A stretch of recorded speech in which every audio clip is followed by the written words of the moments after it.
A quantitative backtest is a frictionless environment. It applies a rule set to 20 years of historical data to produce a flawless, uninterrupted compounding curve. Relying on these historical simulations is dangerous. A backtest assumes trades execute at exact prices with zero interference. In a live environment, those mathematical assumptions often degrade. This degradation is driven by execution friction. It is the gap between an algorithm's theoretical intent and the reality of what the market allows it to achieve. Live trading involves an ecosystem of competing interests.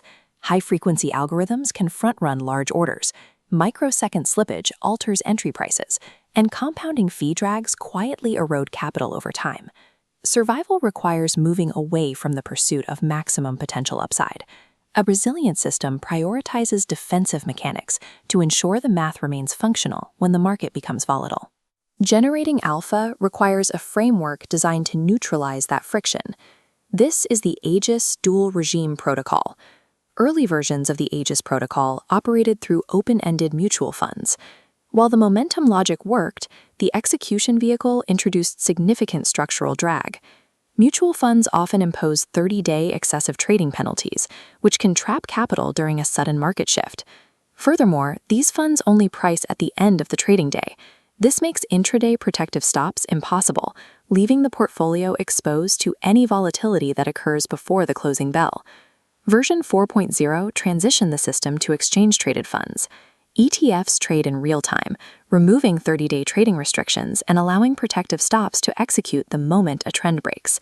This chart tracks the impact of vehicle costs over 20 years. Many mutual funds extract nearly 1% in annual fees. ETFs drastically reduce this expense. As these savings compound, the ETF equity curve separates itself from the fund baseline. By removing the structural friction of the broker, the system secures a mathematical advantage before analyzing a single market trend. Standard market filters typically rely on cap-weighted indexes. This can be misleading. A surge in a few massive technology stocks can lift the index, even while the majority of companies are declining.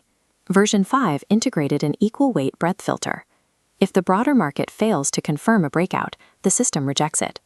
The trajectory check also requires a sector's moving average to maintain a positive upward angle, preventing the algorithm from buying temporary bounces during declines. During periods of extreme volatility, a VIX circuit breaker overrides the momentum logic. If the fear gauge spikes past 30, the model exits all equity positions to preserve capital. Version 6.0 then bifurcated the execution logic. This allows the system to generate immediate signals for unrestricted accounts, while calculating specialized end-of-day instructions for restricted retirement funds. The protocol adapts its rules to the specific limitations of the account structure, ensuring the risk management remains functional regardless of the container. Live markets are highly competitive. Institutional algorithms frequently sweep through the order book, seeking predictable patterns to exploit. Standard intraday trailing stops are visible to market participants. Large-scale traders can use this data to drive prices toward these stop-loss clusters, triggering a wave of automatic selling that allows them to buy the shares at a discount. Version 7.0 addresses this by removing all standing intraday stops. Execution has shifted entirely to market-on-close orders.